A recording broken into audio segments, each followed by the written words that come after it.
Bonjour Jean-Baptiste Placat. Bonjour Magali Lagrange. Ce sont les premières retrouvailles cette fin de semaine à Addis Abeba entre les chefs d'État africains depuis leur tentative infructueuse visant à faire proclamer en RDC des résultats conformes à ce que la conférence épiscopale, la société civile et une partie de la population congolaise considéraient comme le choix du peuple. Comment un chef d'État, parvenu au pouvoir dans les conditions que l'on sait, est-il accueilli par ses pairs et comment se sent-il parmi eux? Comment est-il accueilli? Cela dépend de chacun de ses pairs et de la façon dont chacun est arrivé au pouvoir et s'y maintient. Quant à comment il pourrait se sentir dans une telle assemblée, c'est entre sa seule conscience et lui, sans oublier qu'il pourrait être convaincu d'avoir été réellement élu sans nécessairement se mentir à lui-même. C'est son droit après tout. Mais il peut aussi ne simplement avoir aucun état d'âme face aux éventuelles compromissions par lesquelles il lui aura fallu passer pour se hisser sur la vague de sa propre ambition. Tout homme est homme, disait Barthélemy Boganda, le père de l'indépendance de la Centrafrique, dans la devise qu'il avait donnée à son pays.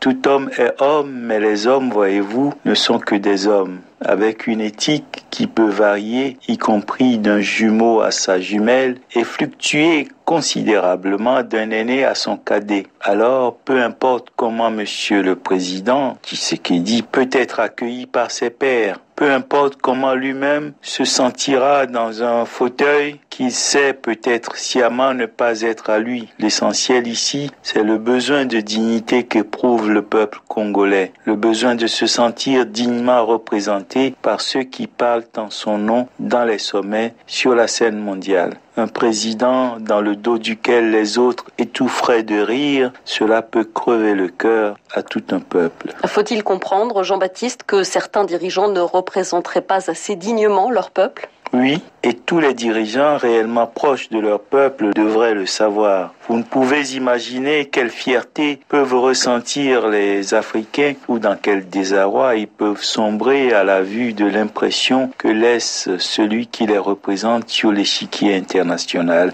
Certes, cela n'a rien à voir avec des élections transparentes ou volées, rien à voir avec le type de régime qui prévaut dans leur pays, mais cela peut beaucoup aider. Ainsi, aujourd'hui, le Rwandais Paul Kagame semble inspirer à travers le continent un respect qui de fait rejaillit sur tout son peuple en dépit des réserves sur le régime politique en vigueur à Kigali. C'est ce qui fait dire à certains que quitte à vivre sous un régime autocratique, autant que ce soit un despotisme éclairé qui serve au moins au développement du pays. Paul Kagame dirige son pays avec sérieux et rigueur et bien des peuples africains aimeraient avoir un tel leadership chez eux, avec en plus une démocratie crédible si possible. La réalité est que la plupart n'ont ni l'un ni l'autre, à quelques très rares exceptions près, ils n'ont souvent droit qu'à des dictatures stériles, peu ou pas du tout productives. Et quelles sont ces très rares exceptions ? Près de nous est le Ghana, pays démocratique qui peut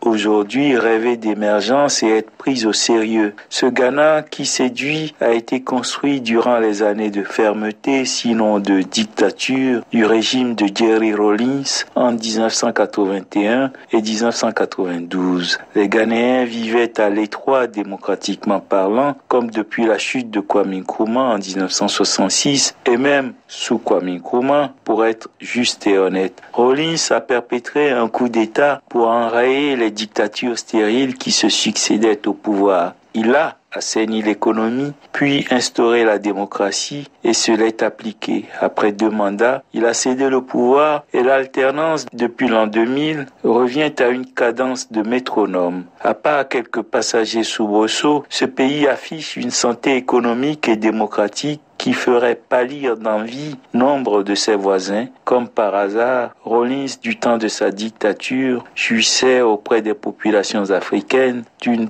popularité qui rappellerait celle dont jouit aujourd'hui Paul Kagame et même au-delà.